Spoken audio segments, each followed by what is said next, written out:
Ah, tá. Agora tá gravando. Beleza. Abrir o PowerPoint aqui.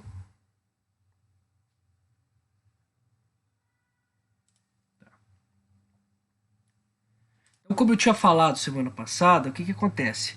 Se você tiver o teu delta lá, então tem algumas possibilidades. Ele pode ser menor que zero, teu delta pode ser maior do que zero, ou o teu delta pode ser igual a zero. Tá bom.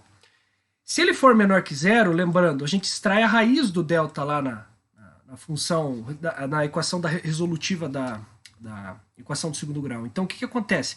Se eu extraio a raiz de um número negativo, isso não existe. Pelo menos não dentro do conjunto dos números reais. Então, o que acontece? Não tem raiz. Não vai existir uma raiz ali. Então, como que isso vai ser representado no gráfico? Vai ser uma função assim, ó. Ela não toca o eixo das abscissas. Portanto, não existe raiz, não existe um ponto em que o valor da lei de formação da função vai equivaler a zero. Isso não vai acontecer. Agora, se for maior que zero, necessariamente raiz de um valor positivo vai me dar duas raízes, certo? Duas raízes. E elas vão ser duas raízes distintas, certo? Então vão ser duas raízes distintas, tá? E tem o segundo caso, que quando ele for igual a zero, aí eles ou falam que tem só uma raiz, ou às vezes eles falam que tem duas raízes iguais, então raízes equivalentes de mesmo valor. Mas dá pra gente dizer, para facilitar, que só tem uma raiz, certo? O que vai acontecer no gráfico quando for maior que zero? Então ele vai ser assim, ó. Vai tocar o eixo das abscissas duas vezes, certo? E se for igual a zero, ele vai tangenciar esse eixo. Então vai ser assim, ó. Vai tocar em um único ponto aqui, tangenciando. Beleza? Então tem são essas três possibilidades que a gente tinha visto, né? O que mais nós temos aqui para relembrar? Tá, quantidade de raízes. Some produto, né? Isso aí eu não vou comentar, porque acho que a não ser que vocês queiram, né? Se quiserem que eu comente alguma coisa que eu estou passando, é só falar. Ah, esse aqui que era importante também, né? A forma fatorada, porque o pessoal geralmente vai esquecer a forma fatorada. A forma fatorada, como é que é? Ela funciona assim. É o coeficiente A da tua função do segundo grau, vezes x, aí aqui o x é a própria variável, menos, aí eles colocam ou x', ou R, sei lá, a forma que você denominar a raiz, pode chamar de R, R1, R2, tanto faz. E aí x menos x duas linhas. Então vai ser o A vezes a diferença entre x e a primeira raiz, vezes x menos a segunda raiz. Então isso daqui pode ser útil, por exemplo, porque vamos supor que você tenha na prova da segunda fase da federal caia para você parte de simplificação, de fatoração. E aí você tenha uma função, sei lá, x menos alguma coisa, x menos 2 vezes x menos 3. Tá, essa aqui é a forma fatorada da tua equação, dividida por, sei lá, x menos 3. Acaba dando isso. Se você não fatorar, você não vai perceber que você poderia ter simplificado aqui. E aí você pode perder ponto não fazendo isso. Por isso que a forma fatorada é importante. Então vamos pegar um exemplo prático aí de, sei lá, função exponencial aí. Função exponencial, estou sempre confundindo. Não, função quadrática. Pegar um exemplo aí, sei lá, 2x ao quadrado mais menos, vamos por menos.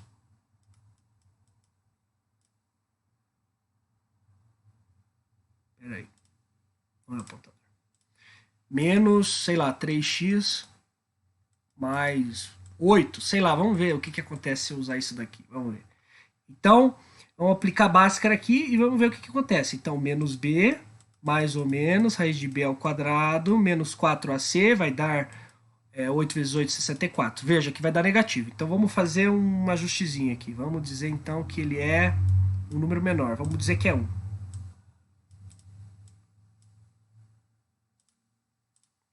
Então, b ao quadrado menos 4ac. Então, vai dar menos 8 sobre 2a. Então, 4. E aí vai dar 3. Aí as duas possibilidades, né? A positiva e a negativa. Então, 3 mais raiz de 1 dividido por 4. Que aí vai dar 1. Ou pode ser também 3 menos 1. Que aí vai dar 2 sobre 4. Que vai dar meio.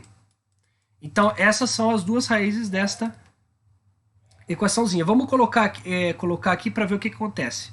Tá? Então, vamos colocar as raízes ali para montar a forma fatorada. Espera aí. Beleza.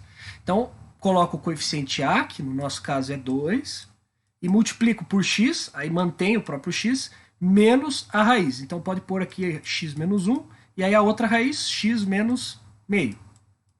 Se vocês desenvolverem esta fatoração aqui, se vocês desenvolverem isso daqui, deve chegar nisso daqui. Vamos ver? Então, 2 vezes x, então 2x menos 2. Então, vamos colocar aqui como 2x menos 2 vezes x menos meio. Beleza? Aí aqui nós vamos ter 2x ao quadrado. Aqui eu vou ter menos x, no caso. Menos 2x, então menos 3x, somando os dois ali. E aí, menos 2 com meio, menos meio vai dar 1. Veja, deu na mesma. Tá? Então a forma fatorada é bom saber porque as pessoas geralmente esquecem dela. Vamos ver outras coisas então. Coordenadas do vértice, beleza. Vou falar até antes da imagem. Então, o vértice da parábola ele é um ponto importante. Por exemplo, na física, se você tiver um movimento parabólico, que é aquele movimento de lançamento, que é ou movimento oblíquo, né, que falam lá, lançamento oblíquo, ele vai ser um movimento que vai seguir uma parábola. Então, por exemplo, se eu fizer um lançamento com um canhão, que parte daqui, ele vai ter um ponto máximo até cair. Então, se pedirem para você o ponto máximo, é basicamente uma forma de aplicação de uma função de uma parábola, basicamente. E para encontrar esse ponto máximo, você tem que ter o conhecimento do negócio das coordenadas do vértice e conhecer como encontrar o vértice. Então tem a forma pronta de encontrar isso, né? No caso, tem uma formulazinha pronta, né? Que a coordenada x é menos b sobre 2a, né? Menos b sobre 2a. E a coordenada y vai ser menos delta sobre 4a, se não me engano. E tem a forma menos usual, que aí você vai fazer o seguinte. Se você tiver as raízes dele, sei lá, aqui é menos 2, vamos supor que aqui seja 4. Você tira a média delas. Aí você consegue a coordenada x do vértice, tirando essa média, e aí, aplicando dentro da lei de formação da função, você consegue a coordenada y. Pronto, aí você tem a coordenada do vértice. Outro aspecto importante do vértice é que ele sempre vai delimitar na tua função do segundo grau qual que é o ponto máximo, qual que é o elemento, digamos, qual que é o elemento máximo lá da tua imagem. Então, qual que é o elemento com maior valor dentro da minha imagem? Nesse caso aqui, como ela é uma função com cavidade descendente, você vai ter elemento máximo. Se ela fosse se ela fosse ascendente, né, se ela fosse assim, aí você teria um elemento mínimo. Então ele ajuda na identificação do ponto máximo e do ponto mínimo da tua função, dos elementos da imagem, né, propriamente dito. Então isso vai delimitar a tua imagem, veja. A tua imagem vai ser isso daqui, ó. Tá vendo? Parece que alguém chegou aqui. Vamos ver aqui. Ah, o Lima veio, então vamos permitir. E aí, Lima, beleza? Tudo bem? Manda aí no chat aí, não sei se você tá. Salve, Lima. Então, eu estava falando aqui sobre a parte de função quadrática. Eu não vou retomar porque foi bastante coisa, mas vamos ver onde é que a gente tinha parado. Então, eu estava falando sobre a questão da imagem, então, da nossa... Opa, relaxa. Tá bom, então vou seguindo aí, beleza? Então, a questão é o seguinte, veja, esse elemento... as coordenadas do vértice são importantes exatamente por isso. Elas vão delimitar o teu conjunto imagem. O conjunto imagem da tua função. Por isso que ela é tão importante. Tá? Vai ter um exercíciozinho disso daí depois que a gente vai aplicar. Tá bom. Esse conceito. Vamos ver o que mais tem aqui. Ah, sim. Tem a forma canônica, que é aquela que a gente comentou, né? Que é a forma mais usual. Então você pode sempre transformar a tua forma canônica naquela forma fatorada, né? E isso pode ser interessante algumas vezes para você. Conjunto imagem a gente comentou aqui, então, que o vértice da tua parábola é quem vai restringir o teu conjunto imagem, beleza? Eu acho que esboço da parábola, né? Simplesmente plota os pontos no gráfico, não tem segredo. Ah, o sinal, né?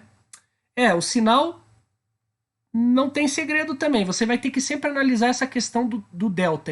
É importante ver a questão do delta, tanto aqui quanto em geometria analítica, né? Mas veja, vamos dar um exemplo aqui da questão do sinal, então.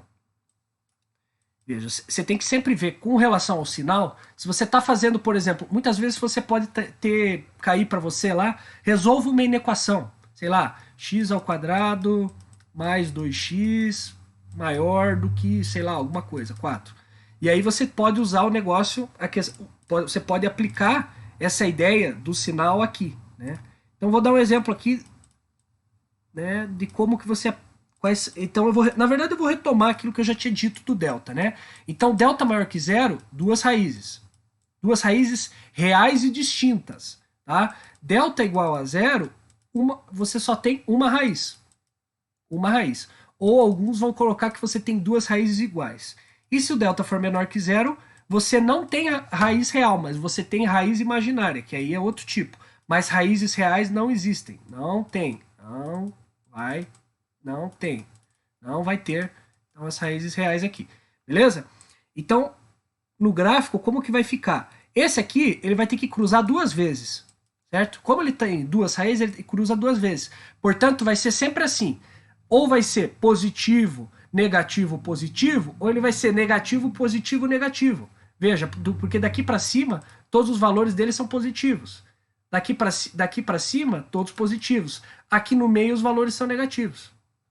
Beleza? É sempre essa relação, positivo, negativo, positivo, ou negativo, positivo, negativo.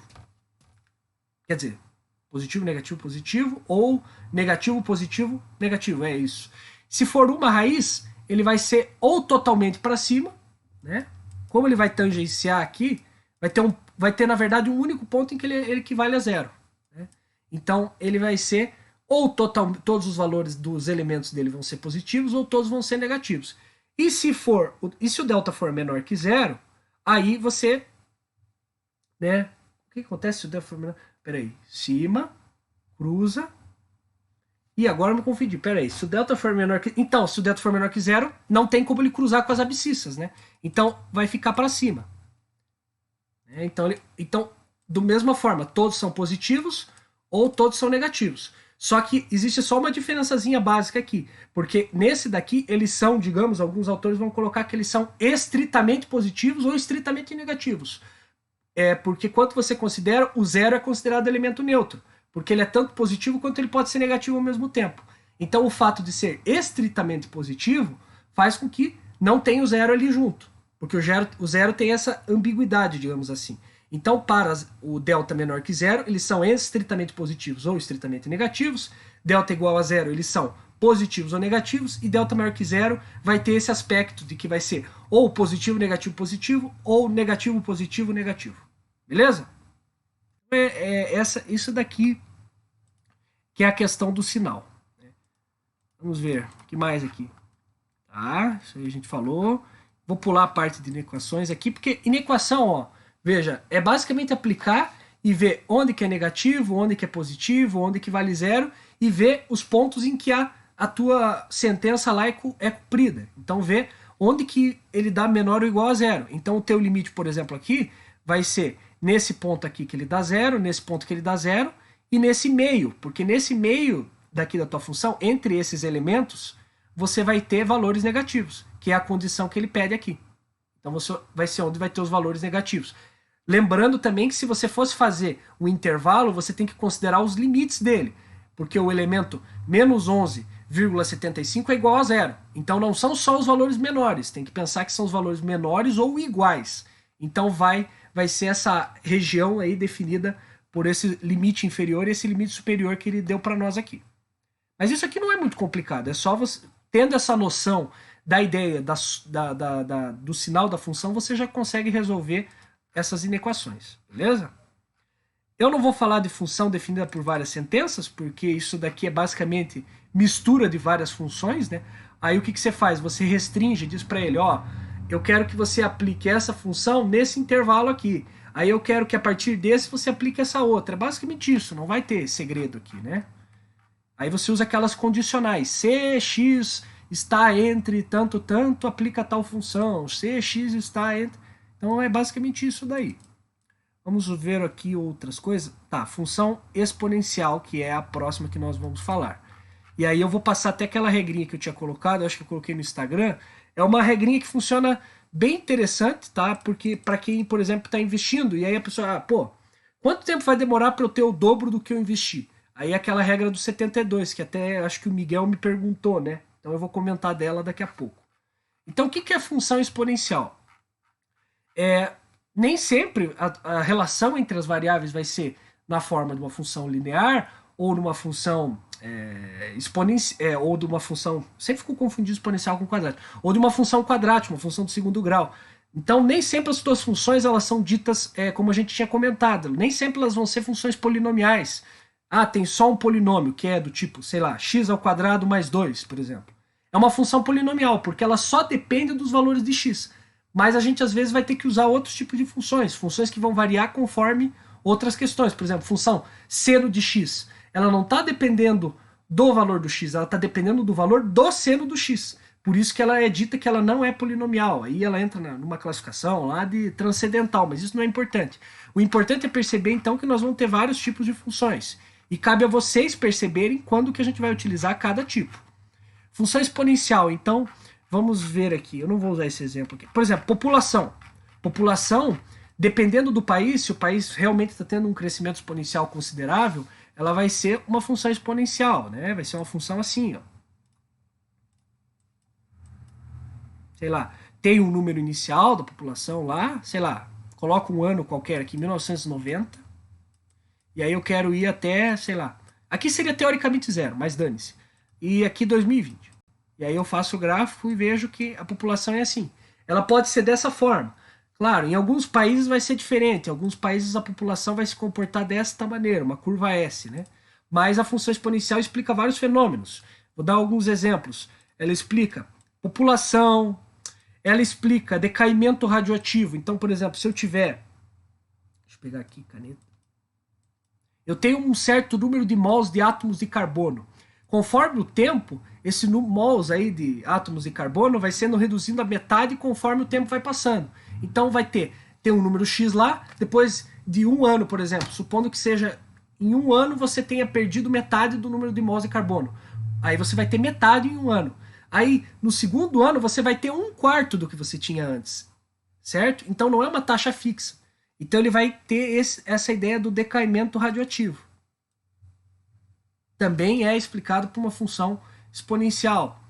Aí tem milhares de fenômenos que são explicados aí por umas funções chamadas funções exponenciais naturais. Elas são do tipo assim, ó, Euler elevado a x. Esse aqui, eu não vou entrar na discussão do que é o Euler, até tinha no livro do ano passado, mas é um número que eles descobriram que é uma proporção que ajuda com as funções. Eu não sei explicar bem exatamente o que é, mas é uma proporção lá que eles descobriram que ela consegue explicar todas as formas de funções exponenciais. Então ele facilita muito nos cálculos.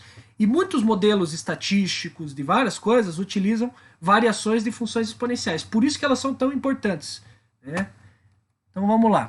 Vamos lá, então vamos ver como que é o formato da nossa função exponencial. Além do que, a gente também vai ver o exemplo da ideia do montante do investimento, como é que aplica a função exponencial para isso. Talvez eu até comente juro composto e juro simples hoje, mas vamos ver. Ah, tá. Potência de expoente natural. Isso aqui, simples, né? Você multiplica aqui A vezes A, soma os expoentes. Se tivesse dividido, subtrai. Tá, é basicamente isso. Aí tem aquelas regras, né? Aquelas propriedades. Essa aqui é a propriedade da soma dos expoentes, aqui é a da subtração. Essa daqui é a distributiva dos expoentes, né? Então, se eu estiver multiplicando, e aí eu aplicar um expoente para... Né, com esse parênteses, eu estou distribuindo o expoente para cada um daqueles elementos. Aqui, se eu tiver um expoente, sei lá, 2 elevado a 2 e elevar tudo isso, sei lá, a 4, é a mesma coisa que pegar 2 e elevar a 4 vezes 2, né? Então, elevar 2 a 8, certo? Aqui também, né? Na divisão isso também é válido. Então, aí você faz essa propriedade distributiva. Então, essas aqui são aquelas propriedades que a gente viu lá no ensino fundamental e que você acaba usando, né? Aqui quando você trata da ideia da função exponencial. Vamos ver o que é isso aqui.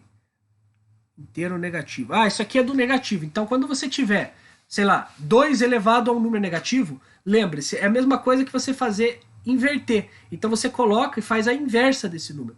Lembre, inversa desse número é diferente de oposto. O oposto de um número, vou dar um exemplo, número oposto de, sei lá, 2. O oposto dele é menos 2. É mudar essa ideia de mudar os sinais. Isso que é oposto. Agora, inversa é diferente. Por exemplo, 2. Qual que é a inversa? É 1 sobre 2. Certo? É sempre pegar o 1 e colocar o número embaixo. Inversa é basicamente isso. Beleza? Então, quando você faz, por exemplo, ali ele faz a operação 4 elevado a menos 1, é a mesma coisa que pegar esse 4, colocar 1 aqui e colocar ele no denominador. Beleza? Quando tiver o menos, você sempre vai fazer essa mudança e pegar esse número e colocar lá no denominador. É isso que é a propriedade dessa questão da inversa, né? Do expoente negativo. Aqui ele dá uns exemplos. Notação científica também tem relação com potências. Raiz. Propriedade da raiz. Beleza. A raiz é o seguinte.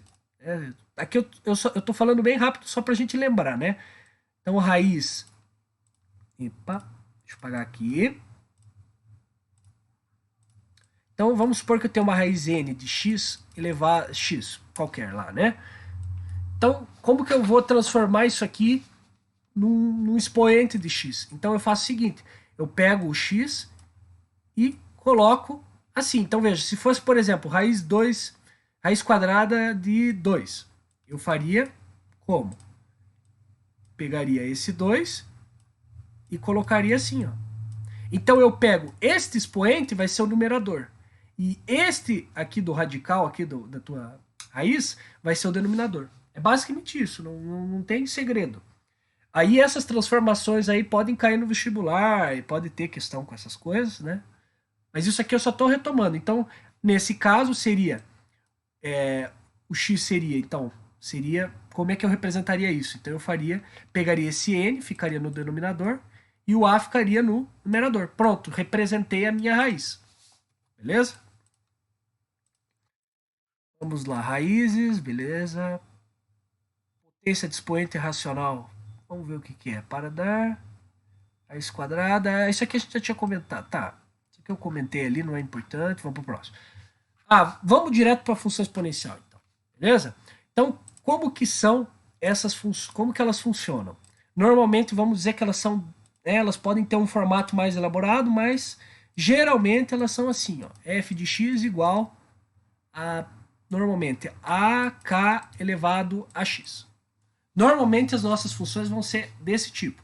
Vai ter um coeficiente que está multiplicando um valor k elevado a x. Se não me engano, na verdade, eles fazem diferente. Espera aí, eles representam, na verdade, é o inverso ali, né? Representam assim.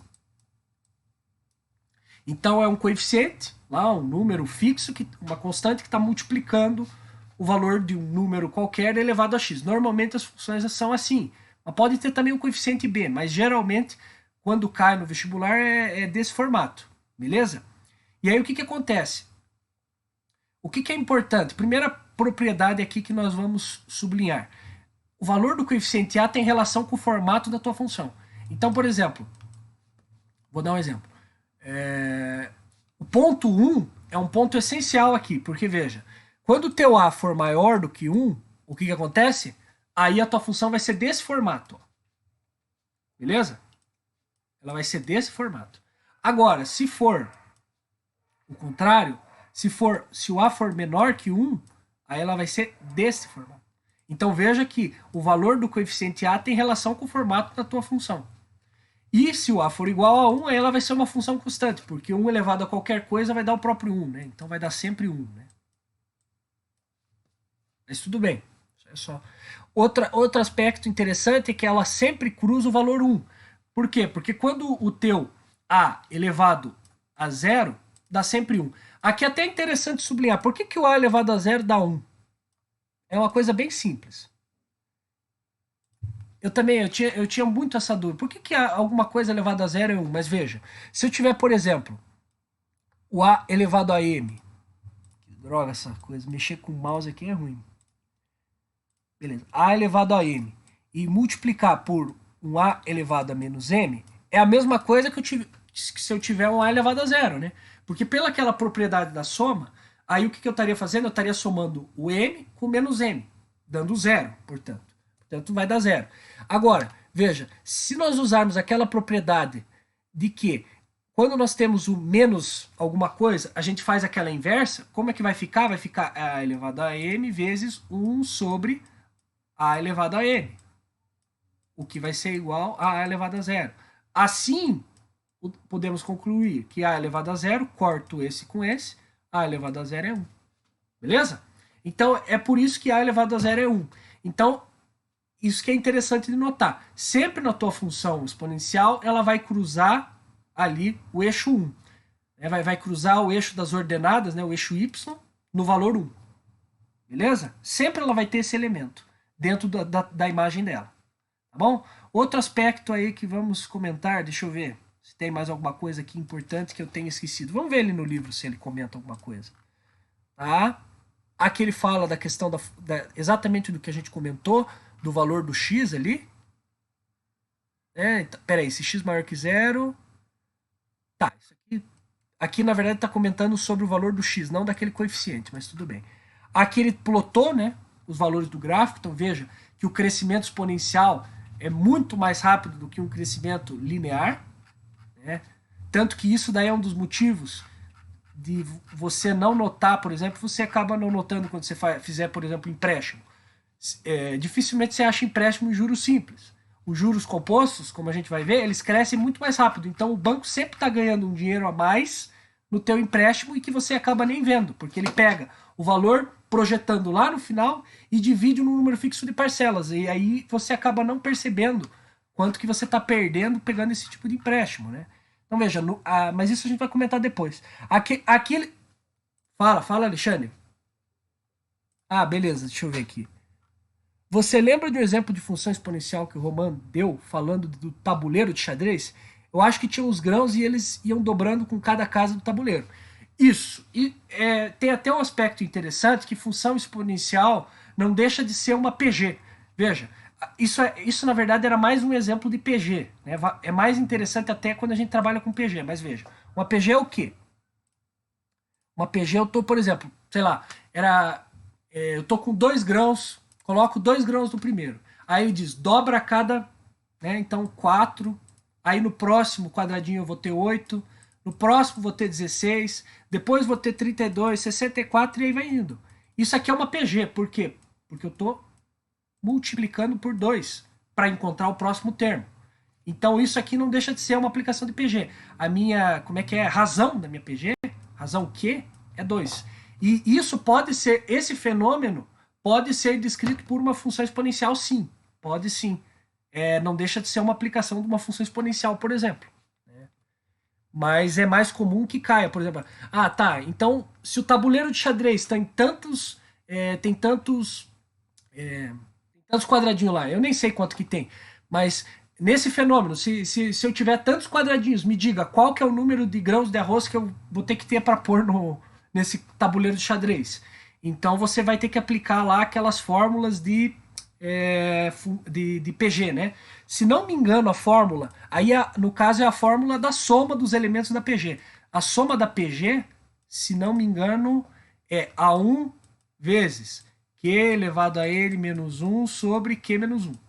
Esse Q, como eu tinha dito, é a razão, né? Então é o valor que eu estou multiplicando para achar o próximo termo. O N é o número de elementos que eu estou somando, né? O número de elementos que eu estou lá, ou posso dizer o índice do último termo. Então qual que é o número, a posição daquele último termo em relação aos demais anteriores. E o A1 é o primeiro valor, é o primeiro elemento.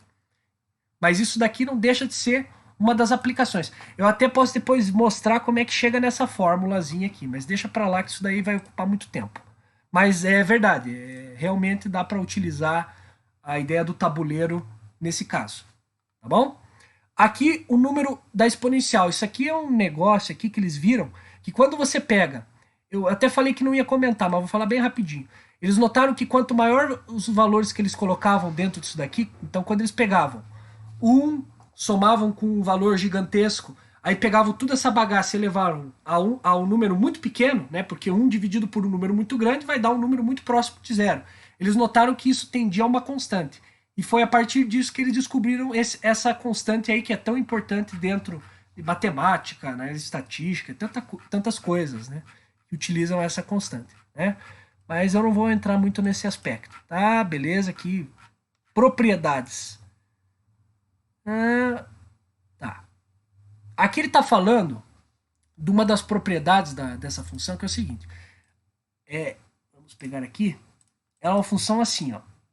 Tá? Como eu tinha dito. Então, veja. Se eu pegar um elemento x qualquer dela, x1, e pegar um outro x2 maior, tá? Por definição, se x1 for menor do que x2, por definição, y1 vai ser menor que y2. Tá? Então veja, isso vai ser sempre verdade, exceto quando o valor daquele coeficiente a for menor que 1. Então se o meu a for maior que 1, isso vai sempre ser verdade. Agora, se o meu a for menor que 1, veja que o valor está decrescendo. Né? Então, aí vai ser o contrário, vai inverter. Então, se x1, né, é menor que... Peraí, agora já me confundi, peraí. Na verdade, o valor vai ser assim, se x1 maior que x2, y1... Não, peraí que eu tô fazendo besteira. Peraí, vamos fazer o gráfico para ficar mais claro, senão eu vou falar besteira aqui, peraí. Então, esse aqui é x1 e esse é x2. Então, veja, se x1 for menor que x2, portanto, x1 maior que x2. É o contrário aqui, né?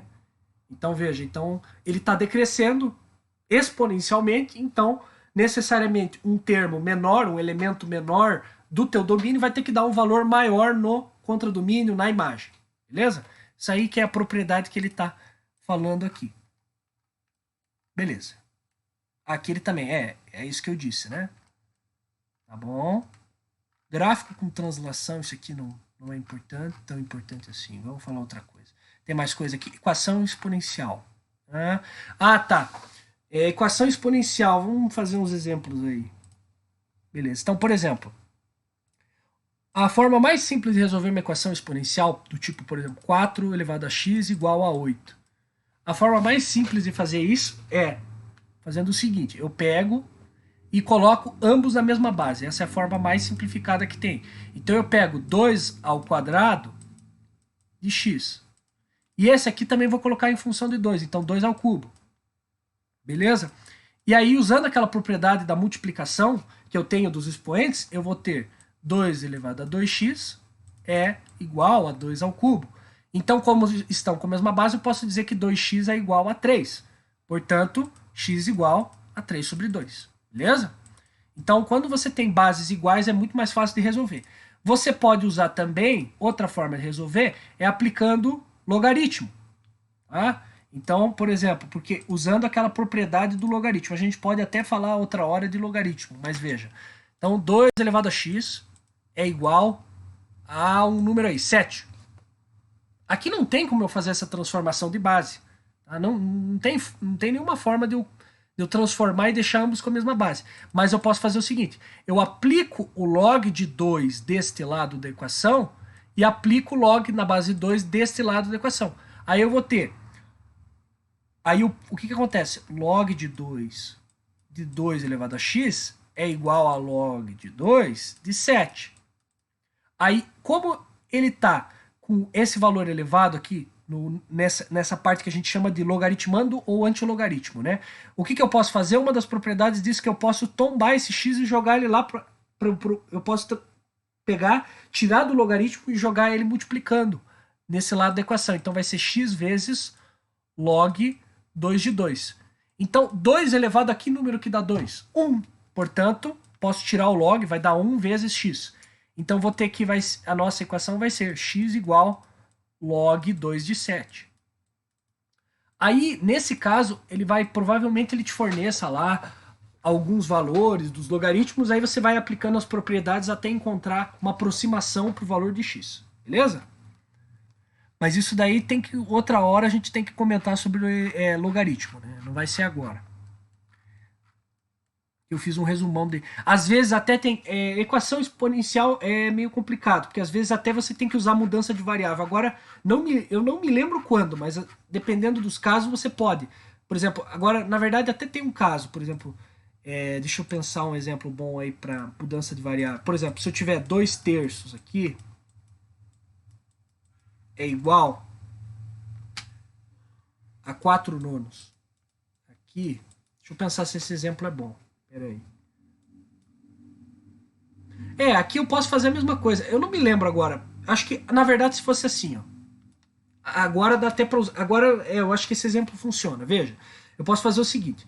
Nesse caso aqui, eu posso pegar esse 2/3 e esse aqui já está num formato bom. Esse aqui eu vou transformar também em 2/3. Aí vocês vão ver o que vai acontecer.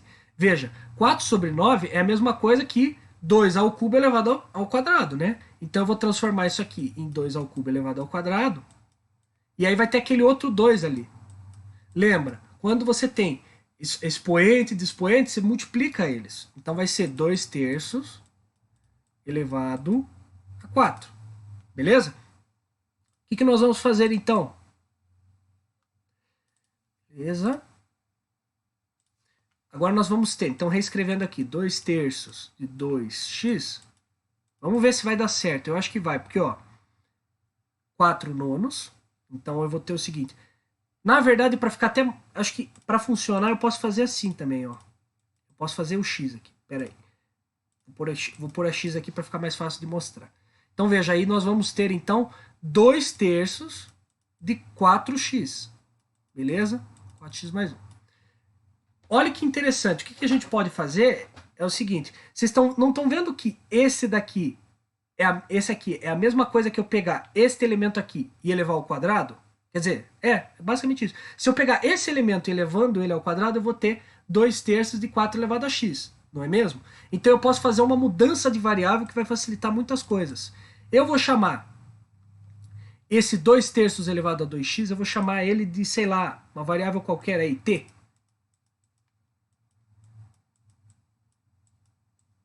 E aí eu vou substituir todos os momentos que isso aparecer, eu vou colocar o t no lugar disso. Então aqui eu vou colocar que t, né, no lugar deste elemento eu vou colocar que t, vai ser igual a...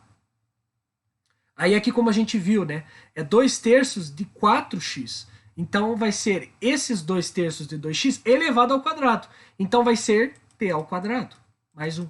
Portanto, eu chego numa função, chego numa equação quadrática, eu posso resolver por Bhaskara e depois, o que eu faço? Depois que eu resolver isso daí por Bhaskara, eu só igualo as minhas raízes a t e encontro o valor de x. Pode ser feito isso, né? Aí você, se der um valor muito diferente, se destoar muito o valor de t, não tiver como fazer a questão da base, de você tentar achar uma base em comum para eles, você aplica logaritmo e aí você já encontra o valor de x. Beleza? Então, essa é uma das formas. Às vezes, existem casos, é bom vocês testarem, né, para ver se o valor de t dá exatamente, porque pode ser que às vezes ele não dê. Então, só um dos valores das raízes da tua função quadrática funcione. Então, por isso que vocês têm que fazer a troca de variável, depois o valor você vai igualar aquela tua variável para achar o valor dela em x, tá? Então a raiz de t você vai igualar ao valor de t, e depois você ainda tem que testar para ver se está funcionando mesmo, se está dando valor, se a tua equação ali está funcionando. Então é por isso que eu falei que é meio complicado a equação exponencial, porque ela tem várias nuances aí, é meio complicadinha mesmo.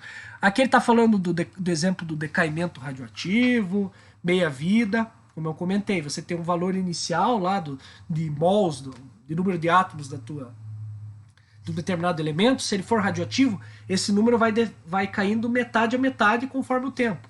Então, sei lá, passou uma meia-vida, que é o período para que caia para metade, você vai ter metade. 2 meia-vidas, você vai ter o quê? Você agora vai ter só 1/4 daquele material. Depois, 1/8, 1/16, 1/32, 1/64, e assim vai indo. E aí aqui cai em função logarítmica. Mas vamos então para os exercícios. Tá? Vamos fazer uns exercícios aí de função exponencial. Cadê os exercícios meus aqui? Ó? Documentos. Esse aqui. Primeiro nós vamos fazer então sobre função quadrática, tá bom? Então, essa eu vou fazer de novo, que eu já tinha feito alguns na semana passada, mas eu vou refazer eles aqui. Então, o primeiro exercício. Qual é a condição que deve ser cumprida para que a função quadrática seja definida pela seguinte lei? F de x igual m ao quadrado menos 9 vezes x ao quadrado menos m menos 3 vezes x mais 3m. Tá. O que importa aqui, vocês têm que saber qual que é a condição para que exista a função quadrática. A condição básica é que o coeficiente a, ou seja, é que a gente tem duas partes, né? Tem o coeficiente e tem a parte literal. A parte literal é o x ao quadrado. Então, você tem que ver sempre o coeficiente a. Você tem que ver qual que tem que ser o valor do coeficiente a para que exista. Ele tem que ser diferente de zero, porque se ele for igual a zero, você está anulando o x ao quadrado.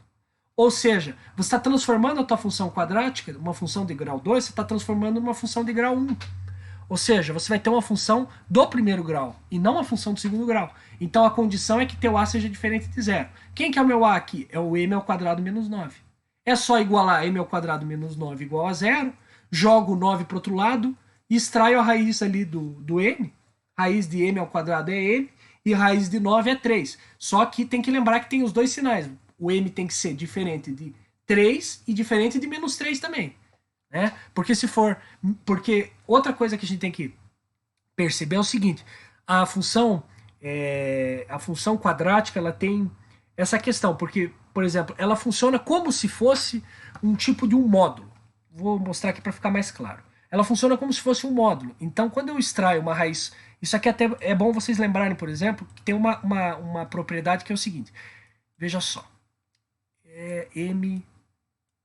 Então, se o meu m elevado a n, o que que acontece? Se o meu n for par, o teu m elevado a n é maior que zero. Se o teu m elevado a n, teu n é ímpar, o teu m elevado a n é menor que zero. Tá? Isso se o teu m for menor que zero, obviamente. Né? Se o teu m for positivo, ele vai ser positivo sempre. Né? Então, veja. Vou dar um exemplo prático disso aqui. Então, se eu tiver menos 2 elevado a 2, 2 é par. Portanto, o valor vai dar, né, o valor de menos 2 vezes menos 2 vai dar 4. Portanto, deu positivo. Por quê? Porque meu valor ali em cima é par. Agora, se fosse 3, que é ímpar, o que ia acontecer? Ia dar menos 8. Certo? Então, por isso que, por exemplo, eu posso calcular a raiz cúbica de números negativos e não posso calcular a raiz quadrada de números negativos. Por quê? Porque a raiz quadrada de um número negativo ela nunca vai existir, certo? Porque não vai existir um número negativo que multiplicando... por exemplo, eu pego... Vou dar um exemplo aqui, que sempre explicando com o exemplo fica mais claro, né? Por exemplo, raiz de menos 8. Raiz quadrada de menos 8. Não, menos 4 para facilitar aí. Veja, não tem como fazer isso daqui. Por quê? Não existem dois números que multiplicados vão dar menos 4, porque menos com menos dá sempre mais. Agora, se eu tiver raiz cúbica de número negativo, existe. Por quê? Raiz cúbica de menos 8. É só pegar e multiplicar menos 2 por menos 2 por menos 2. Portanto, menos 2. Deu para entender? Agora, eu nem me lembro por que eu estava comentando isso, mas tudo bem. Ah, a gente está resolvendo isso? Ah, tá. Tava só dando um exemplo aqui. Deixa eu ver se tem uma dúvida aí no chat, tá? Matemática é linda. Pois é, cara. Matemática é foda mesmo. Vamos ver o próximo exercício aqui. Seja uma função do tipo... Ó que legal aqui. Esse aqui é bem bacana, veja. Eu tô com um exemplo aqui de... Por exemplo, aquele exemplo do canhão lá que eu tinha dado. Seja uma função do tipo f de x menos 16 sobre 9 x ao quadrado mais bx mais c, que descreve o movimento do lançamento de um projétil por um canhão. Projétil por um canhão. Então, olha que legal. Eu tenho uma função que está descrevendo qual que é o percurso que está sendo realizado pelo projétil lá do canhão. O qual parte da origem e chega ao solo a 6 metros da origem. Qual é a altura máxima alcançada pelo projétil? Então, veja. Ele parte do ponto 0, 0, lá do teu plano cartesiano, e ele vai até 6, 0. Então, eu tenho as duas raízes desta função quadrática que eu estou imaginando. Então, o que eu posso fazer? Eu posso encontrar a minha função, eu posso encontrar a lei de formação desta função. Como que eu faço? Muito simples. Veja, Aqui ele te forneceu o valor do A.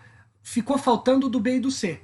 E você tem 2 pontos. Portanto, eu posso encontrar, porque eu tenho o valor do B e eu tenho duas variáveis. Tenho o valor da variável B e da C. E eu posso montar duas equações, porque eu tenho 2 pontos. Então, posso encontrar.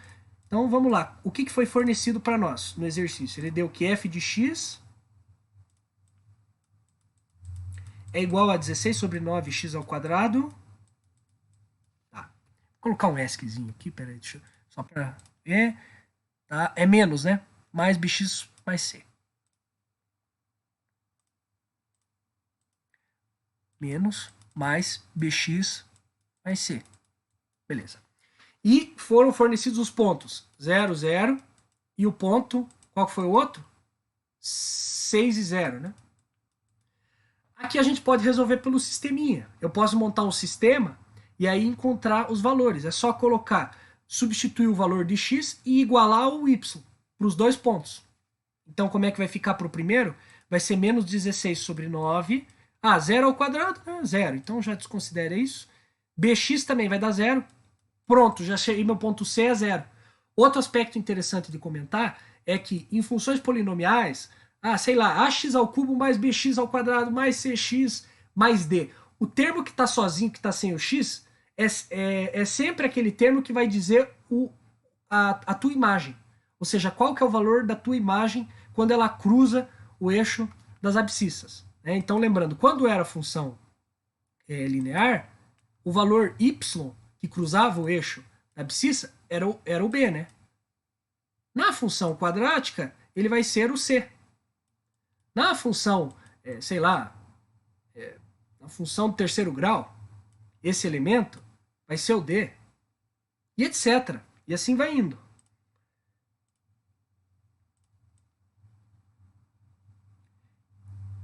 Então é isso.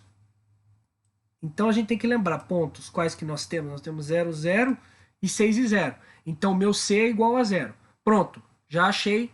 Então posso dizer que C é 0, posso dizer então que ela é desse formato aqui. Então menos 16 sobre 9. Aí qual que é o outro ponto de x que foi fornecido? Era 6 e 0, né? Então eu posso pôr 6 ao quadrado, posso multiplicar isso por 36. Mais 6b tem que ser igual ao valor da imagem desta função quando nesse ponto, né? Que é igual a 0. Beleza? Aqui vai dar 9 por 36, vai dar 4. Vai dar 4. Aqui vai dar menos 64. Jogo 64 para o outro lado. 6b igual a 64. B vai ser 64 sobre 6. Divide aqui por aqui. 32 sobre 3. Beleza? Então o parâmetro B é 32 sobre 3. Eu acho que é isso. Vamos ver se é isso mesmo. Tem um gabarito aqui. Deixa eu ver se eu não fiz besteira. Ah, tá. Ele está perguntando, na verdade, a altura máxima do projeto. Eu até não precisava ter calculado a lei de formação da função, mas tudo bem. Dá para a gente encontrar por meio da lei de formação. Só deixa eu ver aqui o gabarito, só um segundinho, para ver se eu não fiz besteira.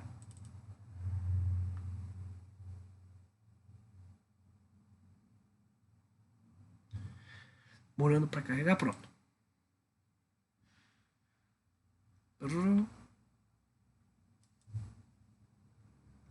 32 sobre 3 é o B, o C é 0. Isso aí. Então eu encontrei a lei de formação desta função. Né? Vamos reescrever em outro slide. Veja, minha lei de formação é f de x igual a x ao quadrado. Meu a quanto que era mesmo? Meu a era menos 16 sobre 9x ao quadrado. Meu b é 32... Pode falar. Pronto. Vamos lá. Beleza, vamos ver. Ô Gava, poderia explicar de novo como você achou o valor de C? Posso? Vamos lá então. Como eu tinha dito o valor de C, o que acontece? O valor do termo que está sozinho, como C é o termo que está lá sozinho, você poderia achar de duas formas. Ou se ele te mostra o gráfico, se ele te mostrar o gráfico, é só você ver qual que é o valor que ele te forneceu em que ele cruza com o eixo Y. Então, o valor Y desse eixo vai ser o valor de C. Beleza? Nesse caso aqui, o que eu fiz? Vamos ver aqui. Tá? Eu plotei ali. Peraí. Ah, sim, porque se ele parte da origem, toda vez que uma função parte da origem, Ou seja, toda função que é 0, 0, função polinomial pelo menos é assim. Né? Se a função é polinomial e ela parte de 0, 0, o que, que acontece? Não sei se você... você acho que não estava na última reunião, mas quando eu tinha feito aquele exercício, eu tinha feito um exercício que era assim, ó. Eu dava o ângulo e dizia que partia da origem. Aí era uma função do primeiro grau, era ax mais b. Tá? O que, que acontece? Como parte da origem é 0, 0. Ou seja, quando eu estou no 0, quando eu estou no 0x, eu estou necessariamente sobre o meu eixo das ordenadas, que é o eixo y. Ou seja, se eu souber o valor y, eu consigo então encontrar qual que é o coeficiente que está sozinho. Então o coeficiente b aqui seria 0. Porque para 0x eu consigo 0y. Então se você colocar 0 e colocar o f de 0, você vai achar o f de 0 vai ser o coeficiente. Sempre vai ser o coeficiente que está sozinho, vai ser o f de 0.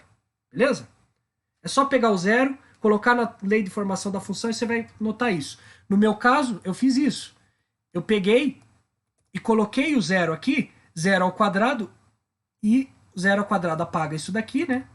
Aí 0 vezes b vai dar 0, e aí só sobrava c. Portanto, e aí eu igualei ao valor do f de x. E o f de x, como a gente via no gráfico ali, é 0, porque ele está partindo de 0. Então, vai dar 0 igual a c. Portanto, c igual a 0, beleza? Deu para entender agora, Lima? Vou ver ali no chat. Ou tá meio confuso? Sacou? Beleza. Pronto, temos a lei de formação e temos os dois pontos que nós temos ali que definem, né, as duas raízes ali.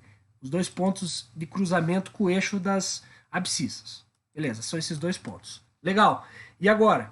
Bom, a questão é a seguinte. Então, o que, que a gente faz? Como eu tinha dito, para encontrar a coordenada do vértice, que é a altura máxima, né, a nossa altura máxima da parábola, é esse ponto aqui, que é o ponto do vértice. Como eu tinha dito, ele sempre restringe, né, a nossa imagem. Então, o maior valor vai ser o valor do vértice, quando a concavidade for para baixo, obviamente, né? Mas então vejam aqui. Então, como eu tinha te dito, se a gente pegar e tirar a média desses valores, eu vou chegar na coordenada, a média dos valores das raízes vai me dar o valor de x da coordenada do ponto. E se eu colocar dentro da lei de formação, eu acho y. Beleza? Então a média entre os valores de x aqui, opa, fiz besteira, não é 0,6, é 6,0. Pronto. Se eu tirar a média entre 0 e 6, que é 0 mais 6 dividido por 2, que é 3, então a minha coordenada x do vértice é 3. Então a coordenada do vértice, a coordenada x é o 3. E se eu colocar no lugar do x aqui da função, da lei de formação que a gente encontrou, a gente vai achar a coordenada y. Então vai ser menos 16 sobre 9, aí 3 ao quadrado que vai dar 9, corto esse com esse, mais 32 vezes 3, né, que vai dar 96. Então vai dar 80. É isso? Então vai chegar numa altura de 80? Será que eu fiz certo? Posso ter me enganado, porque eu fiz meio rápido ali. Opa, pera aí que falei besteira. Fiz alguma cagada ali no negócio. Pera aí que eu fiz alguma besteira ali. Pera aí.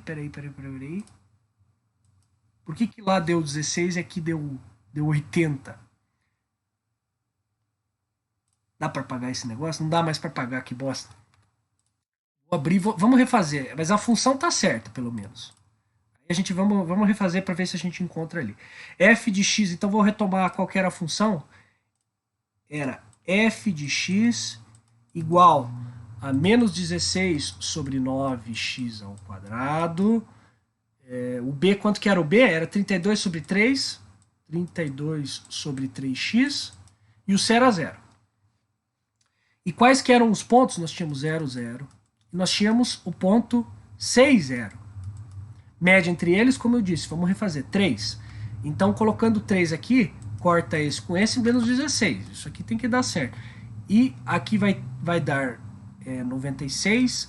Mais 96 dividido por 3. Eu esqueci de dividir por 3, por isso que deu problema. Aqui vai dar 32. Então, 32 menos 16 dá 16. Agora tá certo. Então, 16 metros, né? seria a altura máxima atingida pelo projétil. Beleza? Alguma dúvida aí? Ou tá tudo bem? E aqui, tá bom. Se tiver alguma dúvida, é só falar. E aqui, terceiro exercício, que é o... Não vou dizer que seja muito difícil. Ele é mais complicado porque ele é meio conceitual, então ele é mais abstrato. Você tem que pensar. Não tem que imaginar, por isso que talvez seja um pouquinho mais complicado. Mas não é tanto assim. Mas veja, marque a alternativa que elenca todas as opções corretas dispostas a seguir. Então ele vai falar algumas coisas sobre função quadrática. Então veja, primeira, uma função quadrática cujo parâmetro a é menor que zero, tem concavidade descendente, e uma função quadrática com parâmetro c, positivo não nulo, parte necessariamente da origem. Então vamos ver se essa afirmativa está certa. Primeira coisa que ele fala é que o parâmetro a, quando ele é menor que zero, tem concavidade descendente. Então, ele está querendo dizer o seguinte, concavidade descendente, se vocês lembram, quando o meu a é maior que zero, concavidade para cima. Então, A maior que zero, concavidade para cima. A menor que zero, concavidade para baixo. Beleza? E aí ele basicamente diz que se meu A for menor que zero, concavidade descendente. Tá certo. Pelo menos a primeira parte ali da afirmativa tá certo. Vamos ver o resto. Tá. E uma função quadrática com parâmetro c positivo não nulo, ou seja, se for um valor, sei lá, 2, 3, não pode ser zero. Tem que ser maior que zero. Parte necessariamente da origem. Como a gente viu pelo exemplo anterior, isso é falso. Por quê? Porque o ponto em que ele cruza a nossa reta... Peraí. Por que isso é falso? Ele disse basicamente que quando o parâmetro c for maior que zero, ele está vindo da origem, parte da origem. Isso não faz o menor sentido, porque, ó, como eu tinha falado, parte da origem, ou seja, quem que é a origem? Ponto 0, 0. Como eu tinha falado, só vai partir da origem quando o quê? Quando o teu zero, quando a gente pega aquele ponto, então zero, ele tem que dar zero para partir da origem. Então se eu fizer zero de f de zero, tem que ser igual a zero de zero, certo? E aí você colocando a tua função, isso só vai acontecer quando o quê? Quando o teu c for igual a zero. Porque se o teu c for maior que zero, por exemplo, vou dar um exemplo prático para ficar melhor. Vou supor que seja essa função aqui. Esta função tem o parâmetro a, o b dela é zero e o c dela é 4. Se eu colocar o zero aqui dentro, vai zerar esta parte aqui e vai dar 4. Não vai dar zero. Não faz o menor sentido por isso. Teu f de zero vai dar um número que não é igual a zero, portanto não parte da origem. Beleza? Isso aqui é simples. Vamos ver a 2. Então a primeira é falsa. Segunda, toda função quadrática não pode, por definição, ser considerada como injetiva. Então essa daqui, ela está verdadeira. Por quê? Se vocês lembrarem do que é função injetiva, função objetiva, função sobrejetiva, tem que lembrar desses conceitos. Eu até vou falar, acho que quando eu terminar esse exercício, eu vou explicar. Tem mais um que eu deixei de comentar, que é função par e função ímpar. Também é interessante de comentar. Mas vamos lá. Então, o que é uma função injetiva que ele fala ali? Só retomando. Função injetiva. Então, eu tenho dois conjuntos. Esse é o meu domínio e esse aqui é o contradomínio, sei lá, CD. Ou A, B, tanto faz. E aí eu tenho elementos aqui. A minha função vai ser injetiva se a relação for de 1 para 1. Não no contradomínio, na verdade, na imagem. Se a relação for de 1 para 1 entre o domínio e a minha imagem, eu vou ter uma função dita injetiva. O que é? Então, é quando só tem elementos aqui que recebem uma flechinha, mas eles não recebem de outro. Então, por exemplo, se isso daqui acontecer, tiver um elemento aqui numa imagem com dois elementos no domínio, quando isso acontecer, minha função não é injetiva. Ela é só injetiva, por exemplo, vamos pegar um exemplo. Função linear, ela é injetiva, não existe nenhum ponto aqui que vai ter duas alturas iguais. Agora, a função do segundo grau é não injetiva, porque, ó, por exemplo, este ponto aqui, negativo, vai ter a mesma altura que esse outro elemento aqui, tô supondo, tá? Supondo que, né? Então veja, tem dois elementos que tem o mesmo elemento lá no contradomínio, na imagem. Por isso que ela é não injetiva. Beleza? Então, por definição, ela não vai ser injetiva. Tem um exemplo que foge à regra que a gente vai mostrar daqui a pouco. Bem nesse exercício que tem esse exemplo. É exatamente o 3. Então, a primeira, como a gente viu, é falsa. A segunda é verdadeira. Vamos ver a terceira. Se a função quadrática for definida por uma sentença que restringe sua aplicação nas abscissas do vértice a qualquer um dos seus lados, ou seja, menor que o vértice ou maior que o vértice, a função se torna injetiva. Essa aqui vocês vão ver que é verdadeira. Por quê? Bem simples, veja. Eu tenho o gráfico até já pronto. Acho que até pelo gráfico é mais fácil de explicar, porque supondo que eu tenha essa função quadrática aqui. Se eu estou restringindo do vértice, aqui o vértice no caso deu uma função, o vértice dela deu bem na origem. Mas se eu restringir só para este lado, ou seja, da coordenada x do vértice para antes dela, o que acontece? Veja, não vai ter nenhum outro ponto que vai repetir aqueles valores. Então, se eu restringir, pegar só digamos, entre aspas, um dos braços da nossa função quadrática, eu vou ter, então, eu vou ter uma função injetiva. Mas ela, por definição, não é injetiva. Mas com esta restrição que eu coloquei, ela se torna uma função injetiva. Beleza? Então é uma pegadinha, porque normalmente a função x ao quadrado, aqui no caso, vai ser uma função... Ela é, por definição, ela não é injetiva. Mas se eu fizer essa aplicação restringindo, então evitando que exista aquele outro braço em que vai ter uma outra altura, vai ter um outro elemento que vai ter aquela mesma altura, se eu fizer essa restrição, a minha função se torna injetiva. Então a 3 é verdadeira. Vamos ver a 4. A coordenada y do vértice da parábola equivale à média de suas raízes. Essa daqui também é falsa, porque como vocês lembram, como eu disse, a coordenada x do vértice da parábola é que vai equivaler à média das raízes. A y vai ser o f da média das raízes do x. Deu para entender? Quer dizer, média das raízes do x não, né? Na verdade, deixa eu repetir porque eu me confundi. Pera aí. A coordenada y do vértice vai ser o f da média dos x's das raízes. É isso. Então, se eu tiver, sei lá, uma função qualquer aqui, essa daqui, para achar o vértice, eu tiro a média deste ponto e da coordenada x desse ponto. Consegui o valor de x do vértice, que é a média desse x. E aí eu aplico o f de x para encontrar o valor de y do vértice. Então é isso. Então não é a média dos y, é a média dos x's. Beleza? Então a 4 é falsa. E aí a última daqui é aquela questão que eu falei do módulo, né? Que é interessante de notar que vai dar na mesma se a função for x ao quadrado e módulo de x ao quadrado. Porque como aqui o número 2 aqui é par, vai dar um valor positivo sempre. Se eu extrair o módulo e depois elevar ao quadrado, vai dar na mesma, vai dar sempre positivo.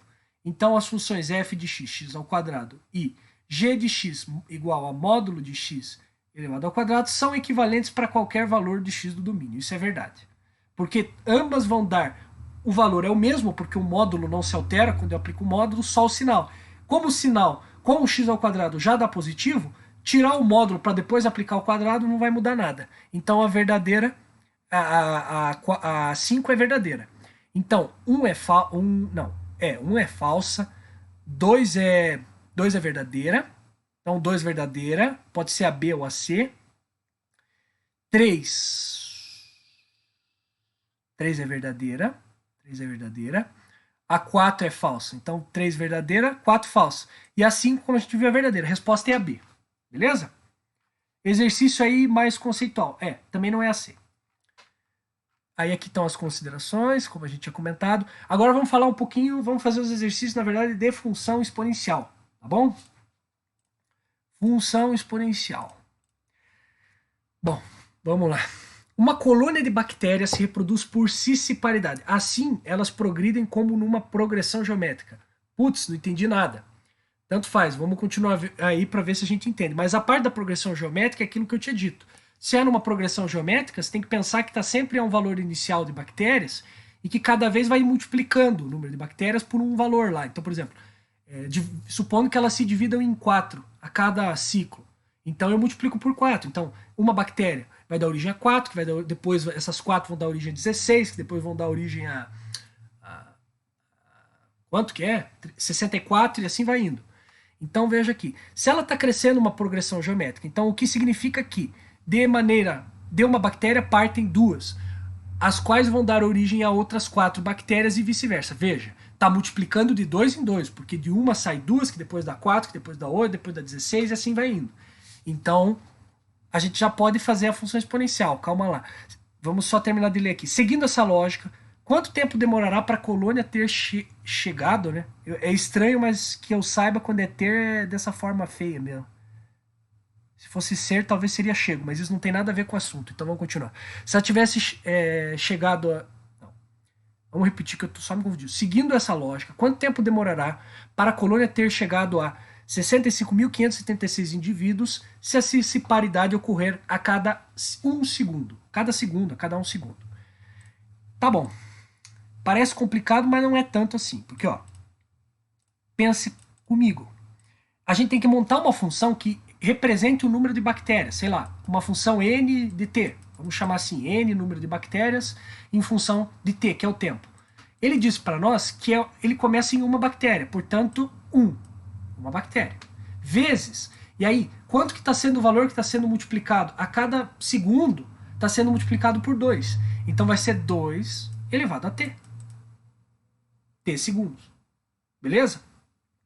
Então, esta função vai me dar o número de bactérias. 1 tanto faz, porque vai dar 2t mesmo. Então, 2 elevado a t. Certo? E o que eu faço? Ele disse lá que ele quer saber quanto que é para 65536, né? 65536, beleza. E aí a gente iguala o 2t a quanto? A 65536. Olha, infelizmente, a partir daqui é um monte de cálculo chato. Porque eu pego esse 65536 e tenho que transformar ele em primos. Eu pego os números primos que estão multiplicando, que geram ele. Porque, como dá para ver, provavelmente, nesse exercício, é 2 elevado a alguma coisa. Esse número vai equivaler a 2 elevado a qualquer coisa. Então você vai ter que ir dividindo de 2 em 2 até chegar no valor. Tá? Para não ficar perdendo tempo com um monte de cálculo, vamos direto para ver quanto que isso aqui equivale em 2 elevado a alguma coisa. Então vamos ver quanto que ele dá ali para nós no gabarito. Poderia ter usado log de 2, é a mesma coisa, né? Posso fazer aqui desta forma usando o logaritmo de 2, né? Ou pela igualdade das bases, tanto faz. Seria 2 elevado a 16, como as bases são iguais, eu igualo os expoentes, portanto t igual a 16. Então vou precisar de 16 segundos para que chegue esse número de bactérias, beleza?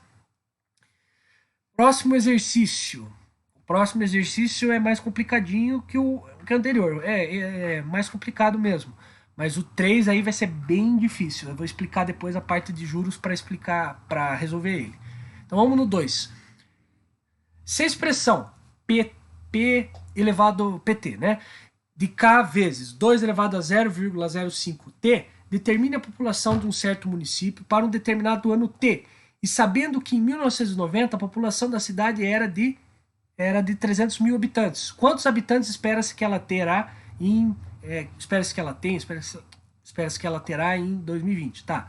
Para a gente encontrar isso daí, o que eu faço? Eu tenho um coeficiente K que está multiplicando, que eu não sei quanto que é, mas ele me forneceu um dos pontos. Então eu posso, substituindo o valor de T que ele me forneceu ali e colocando, igualando isso ao valor do número de habitantes, eu consigo achar o valor de K. Beleza? Então vamos fazer isso. Qual que é a função? Então, primeira coisa, qual que é a função?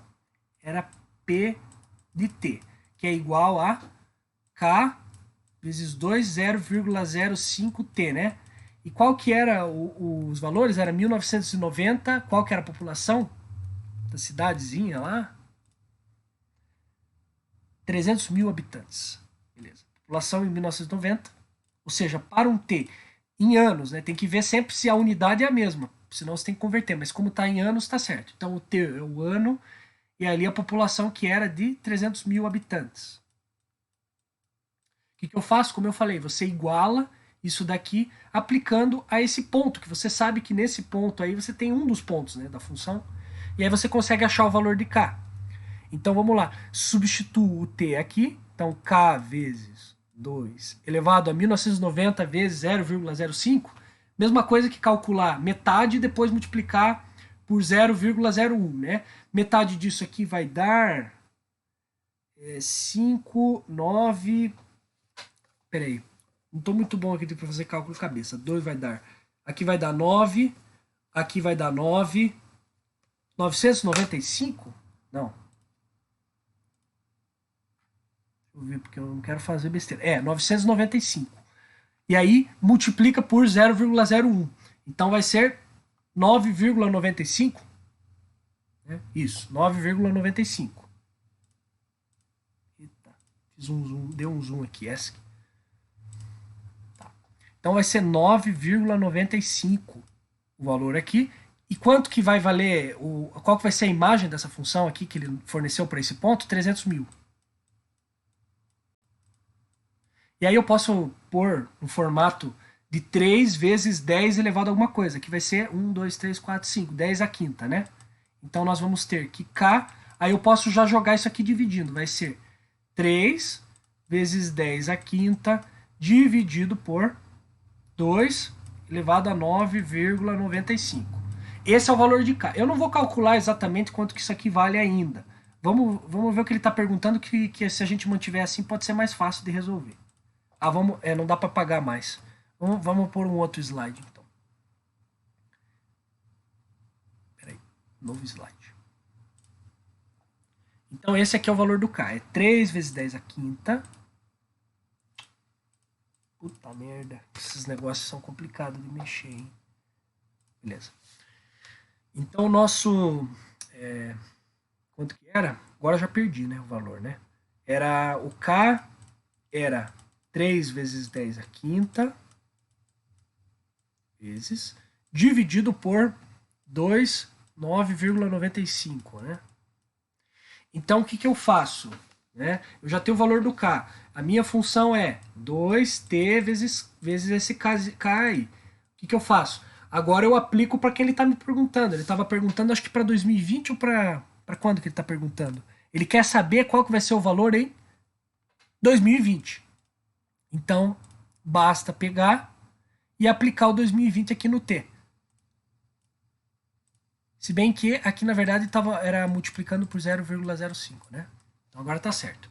Então é só pegar o K, que é esse daqui, 3 vezes 10 à quinta sobre 2 elevado a 995, multiplicando por 2 elevado a 2020 vezes 0,05.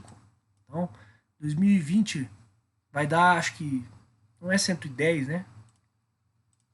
Vou no gabarito para não ter que ficar fazendo. 101. Vai dar 2 vezes 101. Aí o que eu posso fazer? Eu posso subtrair aqui. Ah, não, desculpe. Eu fiz alguma cagada lá, porque não era para dar 9,95. Desculpe, era 99,5. Né? Eu fiz algum erro lá que deu esse valor. Então é 99. O valor ali não é 9,95. Eu fiz um errinho ali no sinal, na casa decimal. Na verdade é 99,5. Então na hora que eu subtrair, vai dar. Esse amarelo é ruim, vamos pegar um outro. Pode ser azul, sei lá. Esse azul é meio forte, pegar um. Vai isso aqui. Então vai ser 101 menos 99,5 vai dar 2 elevado a 1,5. É isso, né? 2 elevado a 1,5. Aí você faz e simplifica isso daqui, né? Você pode até simplificar isso daqui, ou você coloca o negócio, né? Eu acho que aqui, né, sinceramente, se você tiver no vestibular, você só precisa deixar todos nos mesmos fatores. Então, por exemplo, aqui o 10 à quinta você pega e transforma em 2 vezes 5 elevado a 5. A não ser que ele te dê o valor exato e você tenha que descobrir, você pode, acho que não tem problema em deixar desta forma. Aí você pega esse daqui, aí você vai ter 3 vezes, aí faz a distributiva, 2 à quinta, vezes 5 à quinta, vezes 2 elevado a 1,5. Aí você soma essas coisas aqui, vai dar 3 vezes, aí 6,5 vezes 5 elevado a 5. Pode ser que no exercício ele te dê dessa forma, pode ser que ele te dê o valor exato lá, né? Mas aí fica a critério lá vocês verem se vocês vão ter que calcular isso daí. Eu acho bem difícil que que tenham que realmente ter que calcular um valor desse. Até porque aqui você teria que extrair raiz ainda, porque deu número com vírgula, portanto é uma fração que tem ali, né? Então ia ficar bem complicado se fosse para resolver e não pudesse deixar dessa forma fatorada, né? Mas o exercício deu aquilo ali. Então vamos pro último agora, nosso último exercício. Esse daqui é complicado, esse exercício, mas ele, dependendo, ele pode ser, eu acho que é o mais útil da lista na vida de vocês. Se, por exemplo, vocês forem investir dinheiro, com dinheiro de vocês, né? Vocês têm que ter esse conhecimento de como que aplica juro simples, juro composto. Seja você, eu vou investir e vou ganhar um dinheiro em cima disso, uma taxa fixa. Vou comprar um título prefixado, por exemplo. Vou comprar tesouro direto. Vou lá e vou pedir um empréstimo no banco. Sei lá, você pode fazer tanta coisa que vai envolver esse conceito de montante, juro simples, juro composto. Por isso que é importante ter esse contato com a função exponencial, porque a ideia do juro simples e do juro composto pode ser a aplicação de uma função exponencial. Beleza? E nós vamos ver aqui como fazer isso. Então tem duas formulazinhas que são importantes de vocês, não digo decorar, mas para alguns pode ser decorar, mas é que elas são meio intuitivas, que são as fórmulas do montante para juro simples e juro composto. O montante no juro composto, acho que está até ali no exercício, o montante no juro composto, esse Mzão, é o capital investido vezes 1 mais a taxa que você está tendo, a taxa fixa lá, elevado a quanto? Ao número de períodos. Então, por exemplo, ou acho que melhor que N colocar T, porque aí dá a ideia de tempo, né? Ou N, tanto faz. Então, por exemplo, vamos supor que eu queira calcular o montante que eu vou receber. Eu tô lá, tô fazendo um empréstimo, e aí eles dizem para você assim, tá bom, eu te dou R$1.000, tá? Então é o capital que você está recebendo. No caso, é o capital que você está perdendo, né? Na verdade, você tem que pagar para ele depois. E que no caso dele é o que ele está ganhando. Então, supondo que o banco considere isso como se fosse um investimento. Então, o capital que ele está investindo em você é 1.000. Tá? Vezes 1, porque você tem esse 1 aqui, porque você tem que pensar o seguinte, a tua taxa, não pode ser a taxa, porque se fosse só a taxa, você perderia todo o valor inicial do investimento. Por isso que é 1 mais o valor da taxa.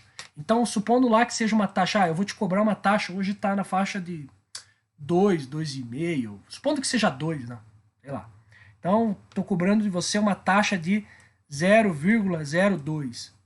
Varia muito conforme o empréstimo que você está pegando, né? Mas a taxa, supor que seja 2, tá?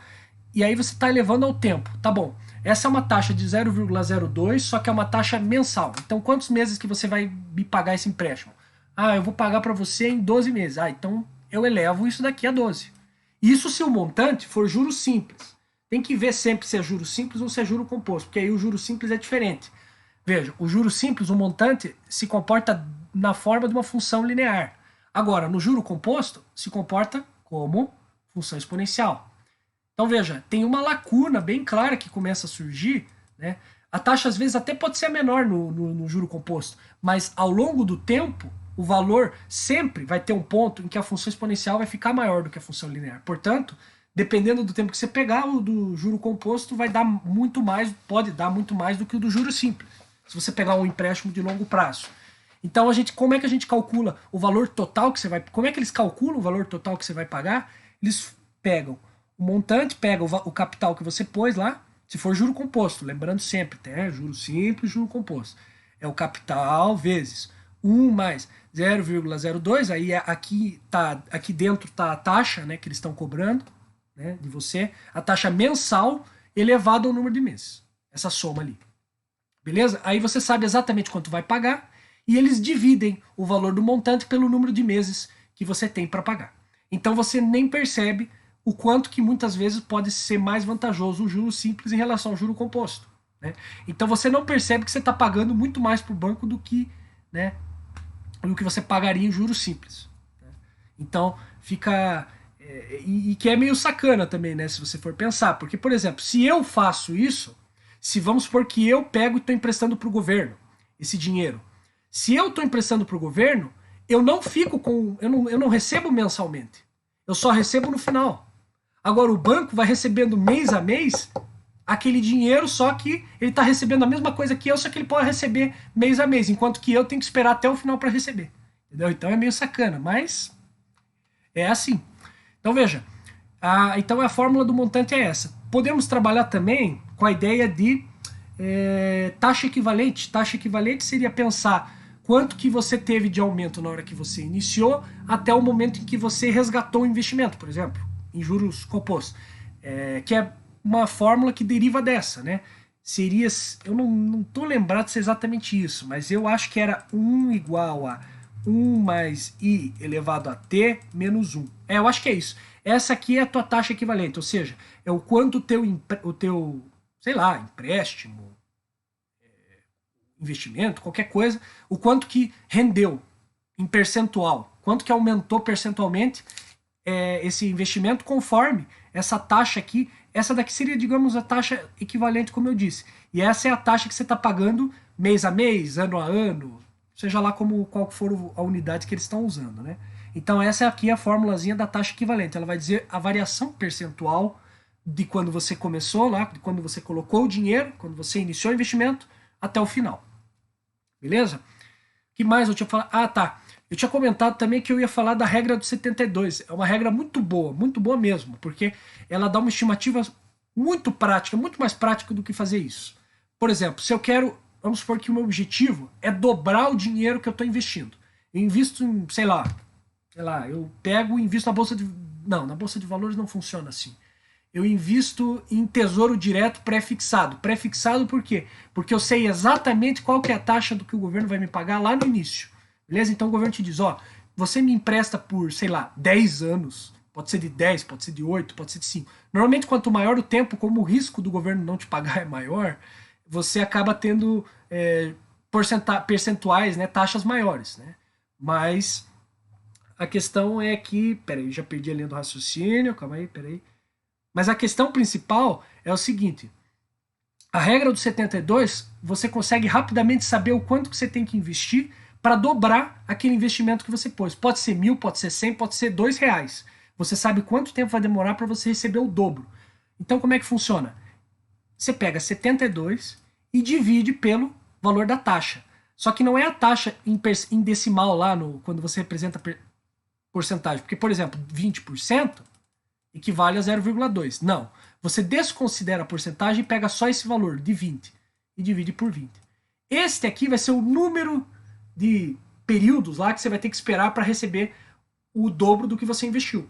Então, se for mensal, anual, você vai saber. Então eu vou precisar de, vamos ver aqui, 36 sobre 10. Você vai ter que esperar 3,6. Supondo que essa taxa de 20% seja anual, se você investir, sei lá, R$1.000, você vai ter R$2.000 depois de 3 anos e pouco.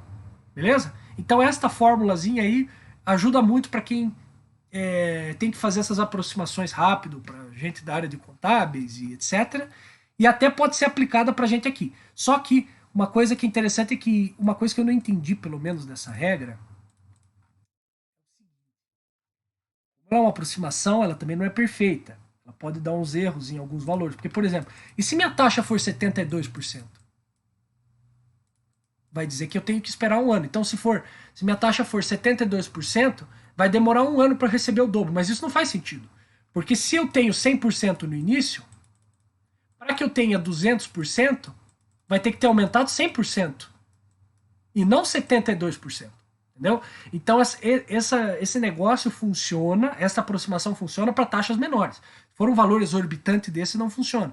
Então acho que até os valores de 20%, 25%, normalmente não vai ter investimento pré-fixado que tem uma taxa tão alta, mas aí nesse caso talvez até valha mais a pena saber em meses, que aí acho que talvez você tire esse erro aí. É que é uma aproximação com logaritmo, sabe? Então quanto maior for o valor, maior vai ser o erro também, né? Então tem que considerar isso. Mas agora vamos voltar para o exercício que eu já divaguei tanto. Vamos voltar aqui e ficar no negócio. Vou ver o chat agora. Vamos ver aqui. Saquei. Valeu. Tá. Parou aqui então. Beleza. Então, a questão é o seguinte. O montante de um certo investimento em regime de juros compostos, então a gente vai aplicar a função exponencial aqui, é determinado pela seguinte lei de função. Meu montante é igual ao capital que eu estou investindo vezes a taxa mais 1 elevado a t, como a gente tinha visto ali. C é o capital investido, e a taxa anual, pode ser anual, mensal, tanto faz, e T é o número de períodos que você vai ter que esperar até resgatar. Assim, um CDB. O que é o CDB, meu amigo? O CDB é o seguinte, só para explicar, para contextualizar um pouco. É quando eu pego, empresto para o banco um dinheiro, eu só resgato no final. Empresto o dinheiro para o banco, aí o banco pega esse meu dinheiro, junta com de várias pessoas e empresta para o governo em volume. É isso que acontece. E aí o banco fica com um pedação do rendimento e você fica com uma parte. Fazer o quê, né? É assim que funciona. Rende mais que Tesouro Direto. Não sei porquê, não me perguntem, mas é isso daí. E aí, o que acontece? Esse CDB é um investimento de renda fixa, ou seja, você sabe mais, você tem uma certa esperança de quanto que você vai receber mês a mês, porque renda variável é tipo ações. Você não sabe. A ação pode estar lá em cima, do nada acontece uma coisa e cai bruscamente. Em que se empresta a um banco, que empresta ao governo, dando ao investidor uma parcela do juro recebido com taxas normalmente definidas para um ano. É, isso daí. Então, dessa forma, quando você resgata, você tem que pagar uma taxa de imposto de renda que sai da fonte, retida na fonte. Então, quando eu tiro esse dinheiro, quando cai na minha conta de volta o dinheiro que eu emprestei, o governo vai dizer quanto tempo estava lá esse dinheiro lá. Estava 180 dias. Então eu vou cobrar 22,5% de você. Agora, se ficou de 181 até 360, ele cobra 20. Depois, 36 até 720, ele te cobra 17,5. E aí, acima de 720, ou seja, em torno ali de uns 2 anos e pouco, não. Uns 2 anos, ele vai te cobrar 15%. Portanto, eles chamam isso aí de taxa regressiva, né? Porque ela vai caindo conforme o tempo. Então a gente vai fazer o seguinte: a pergunta aqui que ele está falando, sim, tem um outro investimento que se chama LCI e LCA, que aí não vai ter cobrança de imposto. O governo não cobra imposto de renda nele. Então aqui ele pergunta para nós, depois de todas essas informações, ele pergunta: o que é mais vantajoso? Independente do tempo do investimento. Isso aqui é importante da gente considerar. Como que eu vou ver o que é mais vantajoso independente do tempo? Se eles tiverem o mesmo tempo, é fácil analisar. Agora, se eu pegar tempos diferentes, aí isso complica para nós. Veja, o que vale mais a pena? Comprar uma LC, uma letra de crédito imobiliária pré-fixada em 2% por 365 dias, ou seja, um ano, ou um CDB pré-fixado em 4% por 720 dias? Justifique sua resposta. Então esse exercício aí ele é bem complicado, porque envolve, você primeiro tem que calcular o montante, depois você tem que ver a diferença entre o capital investido e o montante, na verdade, o montante e o capital investido, aplicar o imposto e ver o quanto que sobra, e ainda tem mais um detalhe. Então veja que esse exercício realmente ele é complicado, mas é uma situação real que eu posso passar. Eu tenho 2 possibilidades de investimento, qual que eu opto? E é por isso que a gente usa isso. Tá? Então vamos olhar aqui. Qual que é mais vantajoso? Primeira coisa, vamos calcular os montantes. Tá? Vamos fazer uma estimativa dos montantes. Primeiro nós vamos pegar, então, os montantes do LCI. Não cai imposto, então é mais fácil. Beleza? Montante do meu LCI. Beleza. Então eu vou anotar aqui, senão eu vou esquecer as informações do exercício. O LCI ali, a LCI, no caso, está pré-fixado. Então tem a taxa fixa de 2% ao ano, tá? E eu quero por um ano. Beleza? O outro, que é o CDB, lembrando, no LCI não tem imposto. Tá? O outro que eu estou trabalhando ali, eu vou ter imposto, que é o CDB. Aí o CDB é o seguinte, ele vai ser um CDB pré-fixado de 4% ao ano para 720 dias, ou seja, 2 anos, né? E vai ter o imposto. Se é de 720, a gente olha na tabela que o imposto dele vai ser de 15%. Tá bom? Então, com todos esses dados, a gente pode fazer o cálculo do montante. Vamos começar pelo LCI. É 2%. Tá bom. Então, 2%. Então, vai ser capital investido. O nosso capital aqui, no caso, tanto faz. Chama de C mesmo. Isso não vai fazer muita diferença. Tá? Vezes, porque o capital é o mesmo, então não vai fazer diferença. Agora, qual que vai ser o pulo do gato? A gente já vou mostrar. Então vai ser 1 mais o valor da taxa que ele está dando ali, que é 0,02, elevado a quanto? A 1 ano. Afinal, a taxa é anual, então veja só. Ah, não, pera aí. O que eu tô confuso aqui é que eu não me lembro se no exercício esse 0,02 é taxa mensal ou anual. Deixa eu ver o que eu fiz. Não, é anual mesmo. Porra, mas tá baixo mesmo. Mas beleza. Então vamos fazer aqui. Isso aqui vai dar, então, que vai ser 1,02C. Este é o valor do meu montante para este investimento de letra de crédito imobiliária. Agora, qual que vai ser o montante do CDB? O montante do CDB, veja, existe duas coisas. Vocês podem até pensar, por exemplo, tem dois conceitos aí. Valor bruto e tem o conceito de valor líquido. O valor bruto é tudo que você recebe lá no final. Agora, o valor líquido é o valor do que você recebe, descontado taxas que podem cobrar, imposto, todas essas coisas. Então a gente tem que calcular o valor líquido depois. Então veja, vai ser o capital investido, que é o mesmo desse, né? Mesma quantidade, pensando aí, né?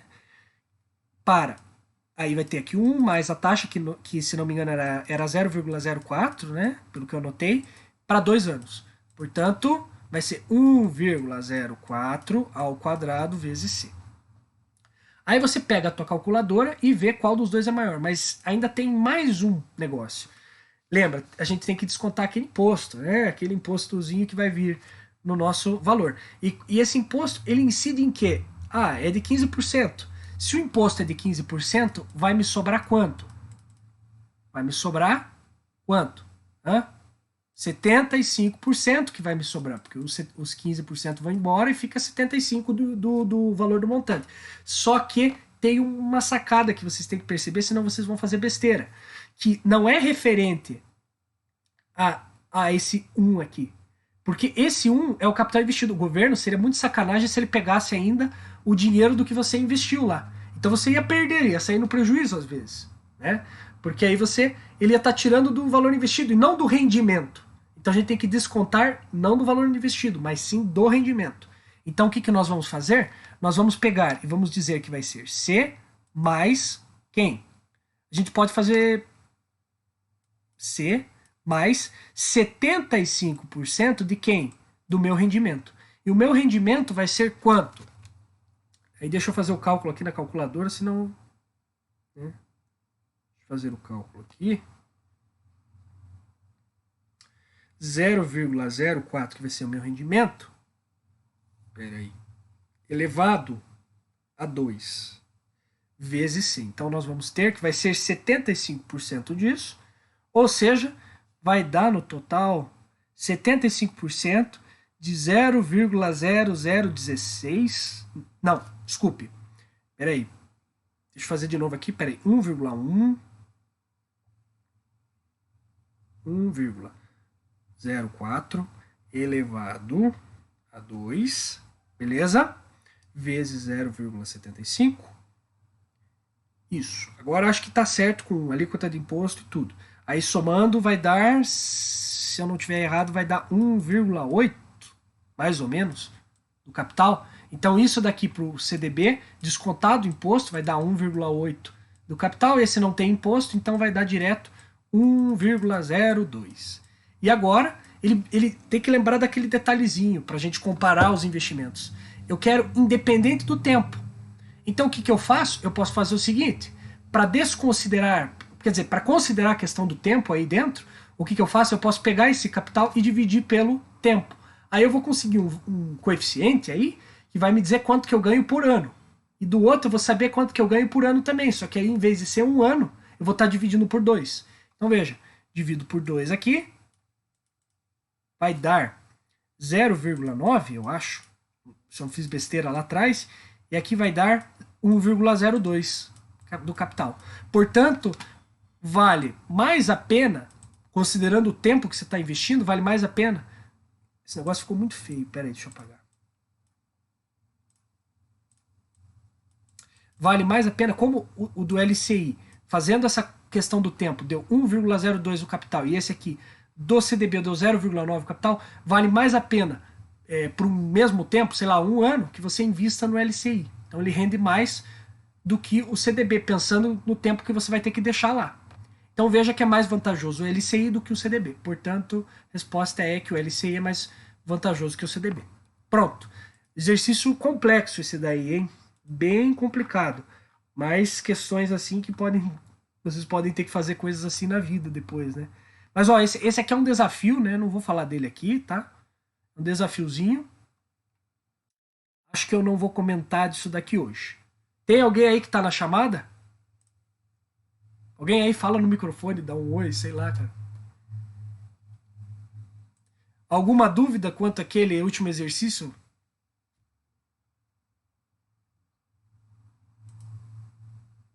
Nenhuma dúvida? Certeza absoluta? Tá bom, então.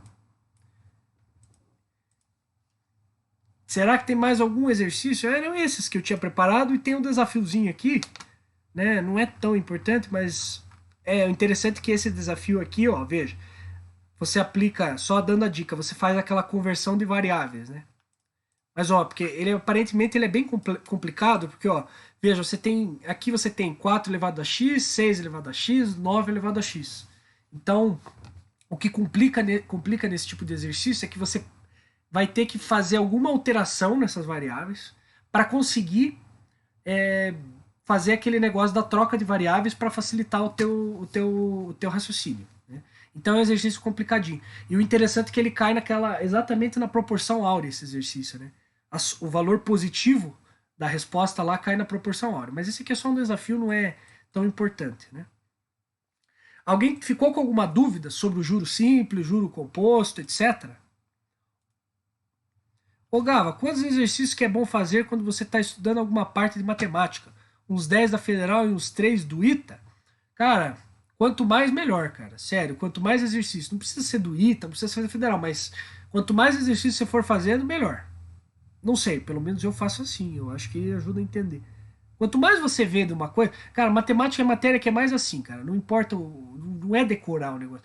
É quanto mais exercício você fizer, mais você vai estar preparado para fazer os outros. Matemática é treino, treino, treino, entendeu, cara?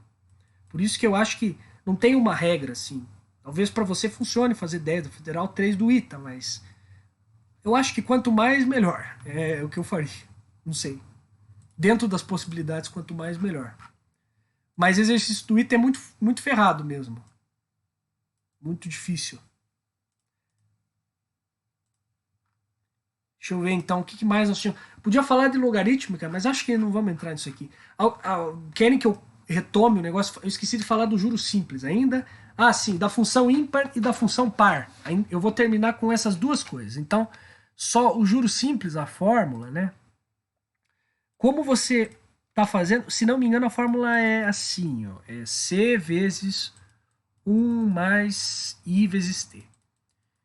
Então a taxa não vai incidir de uma forma exponencial, ela vai incidir de forma linear, conforme o tempo. Enquanto que na exponencial provavelmente vai ser assim. Veja, às vezes, né, a exponencial, às vezes, talvez, dependendo da taxa, se as taxas forem diferentes, seja mais interessante você pegar um juro simples, mas a longo prazo, normalmente os juros. Quer dizer, desculpe, besteira. Na verdade, eu falei besteira, peraí. Às vezes, se o período for mais curto, vale mais a pena os juros menor, porque aí o juro composto vai ter talvez tenha uma porcentagem de taxa menor, né, num curto prazo, do que você pegar, por exemplo, um juro composto para longo prazo. Porque a longo prazo, quase sempre, essa exponencial extrapola a função afim. Quase sempre isso acontece. Então aí, quando for maior prazo, você vai ter que escolher opções que tenham juro simples. Mas eu acho muito difícil. Quase todos os bancos gostam de juro composto exatamente por causa disso, né? Fazer o quê? Que eu ia. Ah, tá. Isso. Ah, então essa aqui é a fórmula do juro simples. Ah, falei de taxa equivalente, falei de juro composto. Faltou falar então de função par e função ímpar. Beleza, vou falar disso aí rapidinho. Existem também duas classificações de funções, que é a função par e a função ímpar.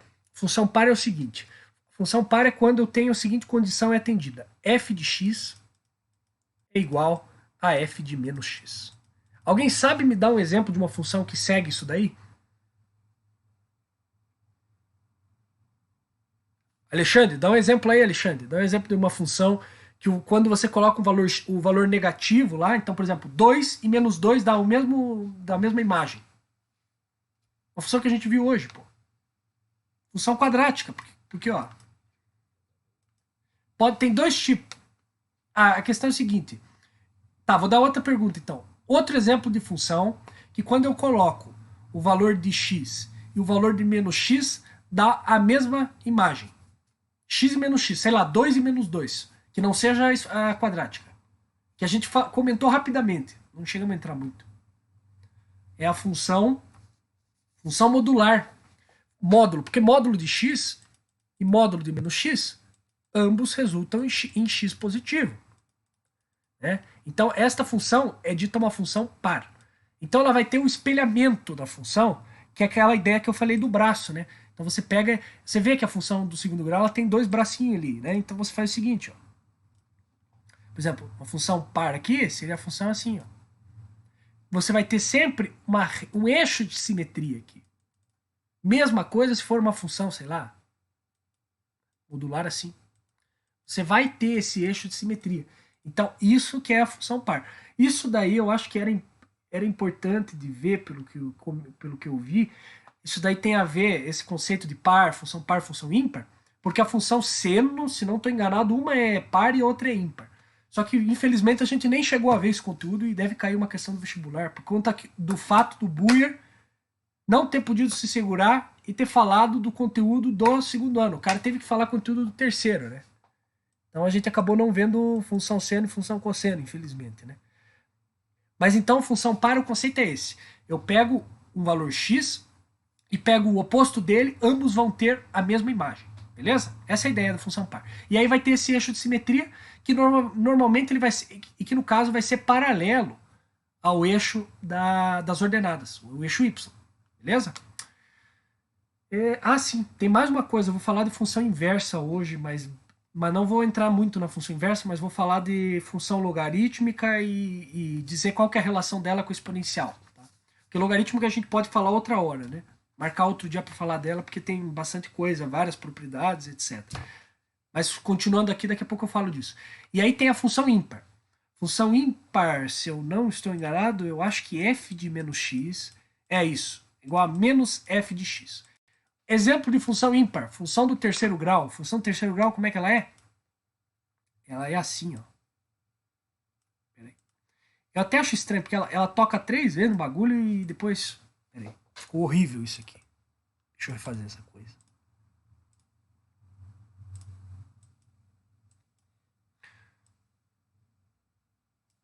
É, mais ou menos isso. Aqui, na verdade, a simetria que você vai ter vai ser uma simetria entre quadrantes. Ó. Aí aqui seria 45 graus, né? Seria essa simetria. Então, não é exatamente uma simetria, se for olhar, porque...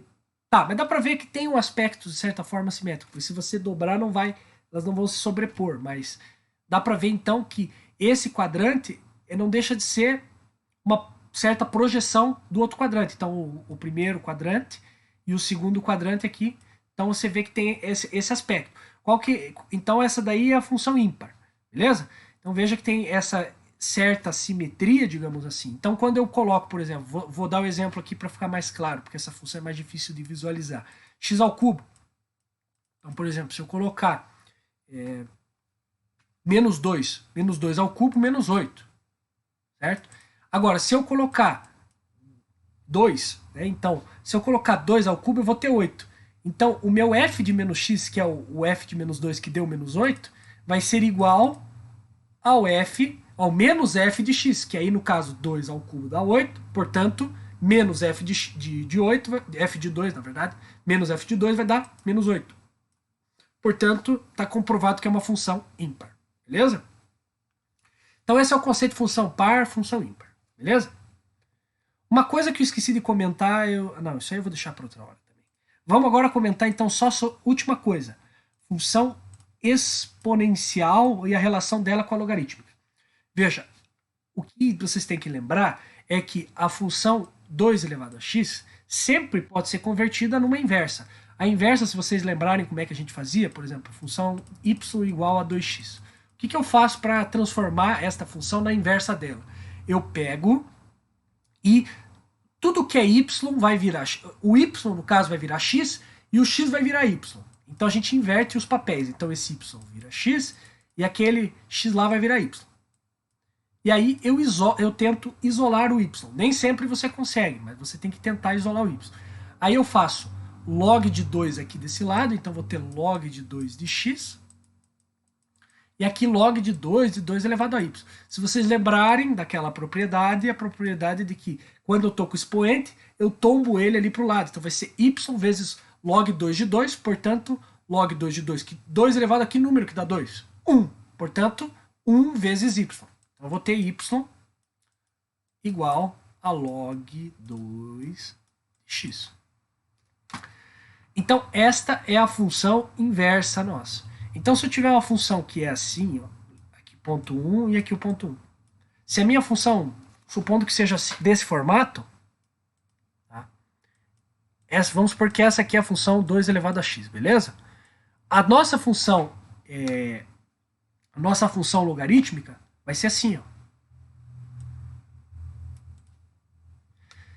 Então, esta vai ser a função log 2 de x. Beleza? E o que é interessante notar é que tem um eixo de simetria entre elas, que é um eixo de 45 graus. Só que essa formação que vocês estão vendo, em que elas são inversas, ela nem sempre vai ser assim. Tem uma exceção. Ela é desse formato quando... Tem que sempre lembrar, tem que sempre pensar, né, que essas condições mudam quando as propriedades mudam. Então, aquela propriedade que a gente tinha falado lá no início, de que uma função, sei lá, k vezes a elevado a x, beleza? Quando o meu a for maior que zero, vocês lembram que tinha um formato. Quando o meu a é menor que zero, eu vou ter outro formato. Então, aquele formato que eu mostrei é válido para o a maior que zero. Quando o a é menor que zero, eu vou ter outro formato. Aí o formato é meio diferentão, né? Aqui é 1, aqui é 1. Aí a função vai ser assim, ó. Essa aqui vai ser exponencial. Se não me engano é isso. E aí a tua logarítmica vai ser assim, ó. Mas não deixa de ter um eixo, porque aqui eu fiz meio torto, mas ele teria um eixo em que eles se interceptam também a 45 graus. Aqui. Beleza? Então isso é quando o nosso coeficiente A lá, o nosso, por exemplo, meio aqui de x, tô supondo, né? E essa aqui, log de meio de x. Então, na verdade, não é maior ou menor que zero, besteira minha. Maior ou menor que 1. Falei besteira. Então é isso. Beleza? Deu para entender as coisas? Ficou claro? Tem alguma dúvida? Querem que eu faça algum exercício sobre outro conteúdo aí do que a gente falou que não tenha ficado claro? Tem alguma coisa? Alguém tem alguma coisa a comentar? Sei lá. Abre alguém um microfone aí. Foi top? Olha, eu podia terminar. Tô tranquilo. Então acho que a gente podia terminar, né? Falamos do... Acho que concluímos então todos os exercícios que eu tinha preparado, né? Eu vou disponibilizar esse gabarito lá no grupo da turma, né? Eu só tenho que revisar para ver se eu não fiz nenhuma besteira nos exercícios que eu posso ter feito, né? Mas eu vou disponibilizar lá para quem quiser acessar, tá? E essa aula daqui vai ficar gravada lá no meu canal, beleza? Então, muito obrigado aí pela atenção de vocês. Peraí, tá. Mais algum comentário? O que é? O que é essa coisa aí que você colocou, Lima? É um bracinho essa porra? É um vulcão? É uma curva da distribuição normal? Tô brincando. O que é isso aí, Lima? Parece um... É o emoji de high five. Ah, tá bom. Então toca aqui, Lima. Então falou, pessoal. Muito obrigado pela atenção. Um abraço aí para todos e uma ótima semana. Falou, pessoal.